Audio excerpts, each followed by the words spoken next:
Hello and welcome to the India Hangout 2015 Delhi Election Tracker Special as we continue our journey and as we enter pretty much the last mile along with Yashwant Deshmukh out of Delhi, and I am right here. Today the question we are asking is, as the numbers keep coming in, the new data keeps coming in, people keep changing their minds, is Kiran Bedi heading for a photo finish? That's the question we are asking. Yashwant, you're going to now showcase for us some pretty much breaking news data on from your latest poll. Tell us.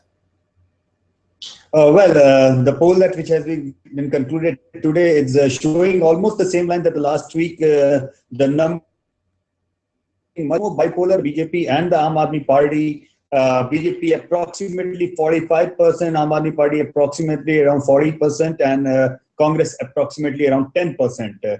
But the seats wise, it's BJP's seats are static on 37, but Aam Aadmi Party seats have gone up by 2 to 28 instead of 26, and Congress seems to have gone down from 7 to 5. Basically, it's a similar trend which have been getting for the last many weeks, that BJP is kind of hovering between 43 to 45% approximately, and Aam Aadmi Party between 39 to 41, which is where all the polls are swinging in. All majority of the polls, I would say, are swinging in. And in terms of seat share, it is again more or less on the same line that Cicero poll or C Voter is saying. It's almost the same line of 37, 38 seats for the BJP and about 28, 29 for the Aam Aadmi Party. And in terms of the Congress is ranging between different polls between 3 seats to 7 seats approximately. Our poll is giving around 5. So what is happening is that you can see that there is a direct correlation between the Congress votes going down and Aam Aadmi Party votes going up. And BJP is somewhat, their saturation performance in Delhi. I think it would be 45. This is where they are struck, and I don't think that they are going up than 45 as on today. Right. Okay. And AAP seems to be rising constantly. So we'll come back to that in a moment. Ayaz, as you look back at the Kiran Bedi nomination, and we spoke about that a little earlier, how has it settled down, or has it settled down in the manner we thought it would? $1 million question. I think, they'll also be on the edge of their seats, Kiran Bedi and Arvind Kejriwal. I must just say that I was all of last week in Delhi and thereabouts, and you get a sense of the photo finish that we've been talking about, even in the kind of people you meet. So if you take a cab or you hire a car and you go, there is a certain mood expressed by those kind of people. And if you talk to people otherwise, from other strata of life, you find that there is a certain different kind of a mood. Okay. So it seems to me, it illustrates that. It seems to me that the divide is pretty much down the middle virtually and very pronounced. Okay. That's an interesting point. And what about Kiran Bedi herself? I mean, did you read Shobha De's column? Yes, I did. So, but that's written in a Mumbai paper. Yeah. So it's safer relatively, speaking, because now on social media everything is available everywhere. Yeah. So I don't know how much of a dent it will make, but it might. It may not make a dent, but it's an interesting point she had a stronger standing when she was seen as upright and willing to stand up against authority and so on. Whereas here, she clearly seems to have slipped into a position where she's subservient and so on, which is perhaps necessary, but. Yeah, but she was on a pedestal. Now she's wanting to become a politician. Yeah. So she's moved from one position to another. Yeah. And in any case, the political class is seen as opportunistic in India. So why should it be different for Kiran Bedi? So the moment you enter the fray, then you are like the rest of them. Okay, Yashwant, let's come back to the latest findings, and then we'll do a little comparison with the other 3 polls that we're looking at. One is the ABP Nielsen of 27 Jan, which is the latest. The Aaj Tak Cicero of 12th Jan, and the Zee News Talim one of 19 Jan. So I think the 27th is interesting. But before that, what are the demographics telling you, Yashwant, in your numbers, the latest ones that you got, which I'm assuming is 28? As we have been discussing, we have been discussing this a lot, and unfortunately, not much of the details are available on the demographic lines for the other polls. I would like to see if they can provide these details. But broadly speaking, even in the chief ministerial rating or in the voting intention question, the socio-economic differences remain the same. The low-income group, minorities, going for Kejriwal and Aam Aadmi Party, the middle class and the Hindu majority, upper caste majority, and the middle class going for the Kiran Bedi and BJP factor. Having said that, there is an interesting phenomena which we must keep in mind, that before Kiran Bedi came into the picture, all the polls, they were clearly, evidently saying that Arvind Kejriwal's rating was in somewhere between 40 to 45 to 50%, and the party was somewhere between 40 to 45%. Basically, whatever the Kejriwal was polling and rating, the same was automatically getting converted into Aam Aadmi Party vote share. But Kejriwal was Kejriwal was more popular than his party in that way, if you look at the numbers. Right. But in terms of the BJP's vote share intention was much more than their leadership rating, because Harshvardhan was somewhere ending around 20%. So there was a clear-cut gap of 20%. So Kejriwal, 40% of rating and 40% vote for the Aam Aadmi Party ballpark. That was going hand in hand. But BJP, 40% vote and leadership 20%. There was a big gap or disconnect as far as the BJP's leadership rating and BJP's voting intentions were concerned. But post-Bedi, I think both the parties and both the leadership ratings are going hand in hand. What I want to say is that Kejriwal's popularity and Aam Aadmi Party vote, there is no disconnect between the demography of the two, and Kiran Bedi's ratings and now votes for the BJP, they are also saying there is no disconnect between the two. So it is getting very interesting, not only in terms of the party lines, but also in terms of the leadership rating lines, and both are going hand in hand. Right. And let me quickly throw in a comment that's come in on Twitter. So Manish Singh says, if BJP forms the government, it will be a BJP win. And if they don't, it will be a Kiran Bedi loss. So I think that pretty much sums up the view from the ground. Ayaz? No, I wanted to ask Yashwant whether Kiran Bedi in any way has arrested what could possibly have been seen as a kind of a late surge by Arvind Kejriwal. Has that been a factor? The choice of Kiran Bedi? I think absolutely yes, Ayaz. You are bang on right. This we have been mentioning. In our September poll, if you remember, the BJP lead was 10% votes over Aam Aadmi Party.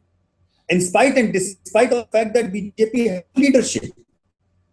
But by the time December came in, within 3 months, that BJP lead in our December poll came down to just 1% votes. So BJP lost a lead of 9% over 3 months period time.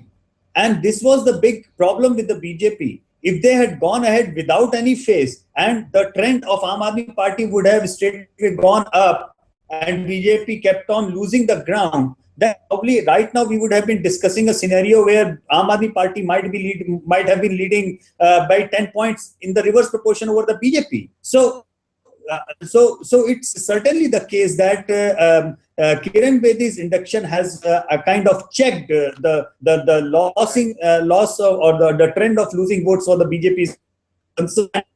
And as I shared in this episode as well, that Kiran Bedi's induction is not to get new voters to the BJP, but Kiran Bedi's induction is primarily to retain what the BJP core vote bank is concerned. Right. So the ABP Nielsen survey, Yashwant, of 27 Jan actually says puts AAP at 50% of share and BJP at 41%. So in my mind, this seems to be the first poll which is actually showing a very clear majority for AAP. Am I right? Yeah, I mean, even I am surprised with these figures for two reasons. That number one, their others vote share is coming out to 0, which is impossible in any probability sample or even in the vote share, because others vote share have been all throughout these elections roughly around 10% votes.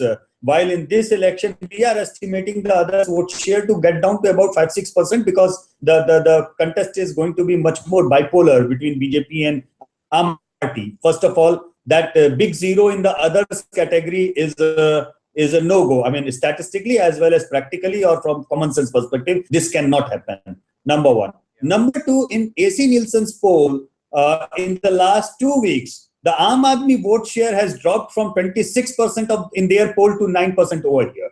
So all along in the last so many months, they have been maintaining that Congress is polling 25-26% votes, and all of a sudden that has dropped to 9%, which is a kind of went unexplained. There was I don't know whether it's a weighing problem or it's a sampling problem, whatsoever it is, though their vote share is now in sync or in line with whatsoever the other polls are saying, but their BJP votes are also in sync and in the line with what other polls are saying, but their Aam Aadmi Party vote share are roughly 10% more than what Cicero poll or C Voter poll or Z News poll are saying. So that particular section is a kind of an outlier because 50% vote share will, with this kind of lead, would actually, if this happens, then this would be leading about 65 to 66 seats out of 70 seats to Aam Aadmi Party. You know what I'm trying to say. Yeah. No.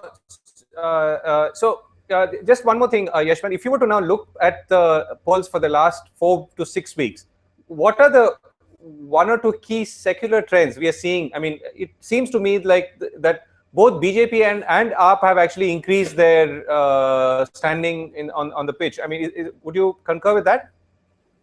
Exactly. This is what I'm trying to say, that the contest is getting bipolar, and it's both the parties are increasing their vote share, and practically speaking, both of them in our poll in the last so many weeks, I mean, they have been ranging between 40 to 40%, plus or minus 3%, give or take. So this is where they have been hovering around. The only big difference is that while the Aam Aadmi Party's votes and Arvind Kejriwal's ratings have gone hand in hand always, in case of the BJP, the leadership rating was big time lagging behind the party vote share, which is no more the case. Kiran Bedi's rating are going hand in hand, fully synced with the BJP vote share right now. So, Yashwant, quick question: Would President Obama's visit to India and the kind of bonhomie he shared with Prime Minister Narendra Modi, will it have any impact at all? Do you think it will change some perceptions? Will it benefit the BJP in Delhi? I doubt that it will have any positive impact as far as the BJP is concerned. Narendra Modi's leadership in the electorate has been, the honeymoon period is still on. His leadership ratings are intact. In fact, his leadership ratings are almost double to the party votes which the BJP is polling in Delhi. So certainly, if there is any positive impact, there is a feel-good factor. The feel-good factor is for Narendra Modi as a person, but that feel-good factor about Obama visit is unlikely to translate any vote for the BJP on the ground. Okay, and that's but that is a point that came up, right? I mean, as some of Prime Minister Modi's critics have been saying, I mean, this is really part of an ongoing, sustained campaign. I mean, including the way the whole visit was managed. Now let's move on to the latest figures that you brought out, Yashwant. So in the numbers that you quoted, you also said that AAP was up by 2 seats and Congress was down by 2 seats, which also plays to the point that you've been making all this while, that it's really one gives and the other takes, and vice versa.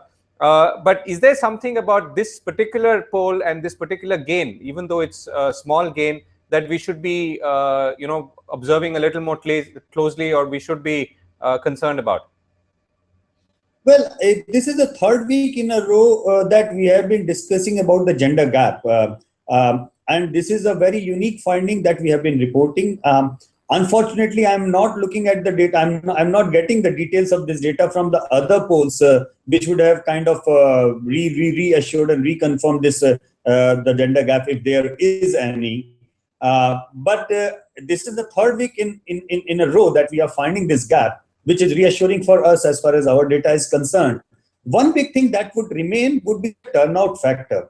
Let's face the fact that even though the BJP traditionally has been contesting election by virtue of their strong RSS cadre and the BJP cadre on the ground, but in Delhi, as on today, we don't see that working in a cohesive way so far. So I see, as on today, Aam Aadmi Party cadre and Aam Aadmi Party network, or the groundswell or the ground meetings, are multiple times much better than the whatsoever the BJP campaign has been doing so far. So it's actually the other way around, that BJP, for a change, is trying to win this election based on the tertiary campaign rather than the ground campaign so far, which is kind of very, very surprising, because BJP is known to have or reap the benefit of the RSS cadre and their work on the ground. Something is telling me that it will have a direct impact on the turnout on the election day. If the BJP cannot get their act together, BJP cannot get the act in terms of their infighting together, then this whatsoever the lead in opinion polls the BJP is enjoying as on today might not really turn out in terms of votes on the polling booth. That is something which will come out only on the day of the exit poll, because this relative turnout is what will eventually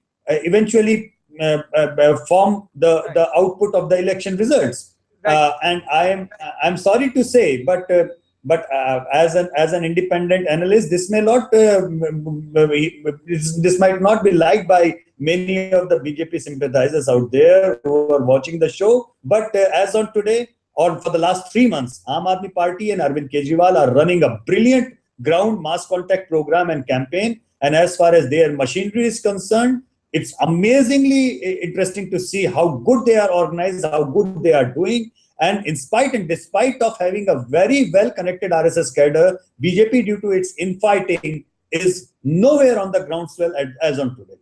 Right, and that's interesting, and it's also for for AAP a return to its original strength of mobilization, particularly in the city of Delhi, and they of course sort of won the prize, but they decided to forsake it for whatever reason. So Ayaz, are you sort of comfortable now with the two chief ministerial probables? You have any? Well, I'm fascinated by the contest, because I just heard Yashwant very carefully, and I think that months the way Arvind Kejriwal has gone about mobilizing support, despite the setbacks of Shazia Almi quitting and Binny joining BJP, and now Kiran Bedi popping up as the CM candidate. Despite all of that, he seems to have held his flock together. In fact, more than that, I think what Yashwant mentioned, that if his mobilization sees through to actualization, the same the numbers turn up and the BJP is a little lax, there might actually be a surprise at the end. Reversal at the end. He might pip them to the post. He might pip them to the post. So Yashwant, so it is a photo finish, but it looks like it's going to be a photo finish for Kejriwal as well. What's your sense? Yes, it's going to be a photo finish for sure. But as we enter in the last week of the campaign, we are expecting to see 3 or 4 rallies of Prime Minister Modi. What kind of impact will that have? That remains to be seen. We are likely to see a much more synced movement on the ground by the BJP leaders, if they can manage in the last 1 week. If not, there is going to be a disconnect. There is going to be a big disconnect as far as the BJP is concerned, because the sense of perception that, okay, Modi is going to come and swing the things in their favor. Well, I understand Modi is a great all-rounder. He bats well, he bowls well, perfectly right. But one thing, he needs 10 fielders to at least take the catches. He cannot clean bowl 10 batsmen in a row. He cannot bowl 10 Yorkers in a row. So the thing is that I totally agree that if BJP wins this election, it will be victory of Modi. But if BJP loses this election, it will be nothing but a blame on the mess that the local BJP leaders have created among themselves. Yeah, and perhaps it didn't expect the AAP to bounce back the way they did. And I guess that's a very fundamental rule of politics. I mean, don't ever take things for granted, and don't ever underestimate the opposition. And that's a lesson at a much larger level as well. Thank you very much, Yashwant. And as we're going to be back in 2 days' time, where we pick up some of this data, pick up some more data that's emerged, would have emerged by then, and find out where this exciting photo finish is heading. Ayaz, you have a last cricketing word for this? No, I mean, look, there's always the possibility of a tie. Yeah, that's right. So, but I think Delhi deserves, a government which is defined by a simple majority, whichever way it falls, because we don't want to go through the whole rigmarole all over again. Yeah, right. Right, Ayaz. Thank you very much. Thank you, Yashwant. We're going to be back on Friday, 4 p.m. as we continue the Election Tracker 2015 Delhi elections. Thanks for watching.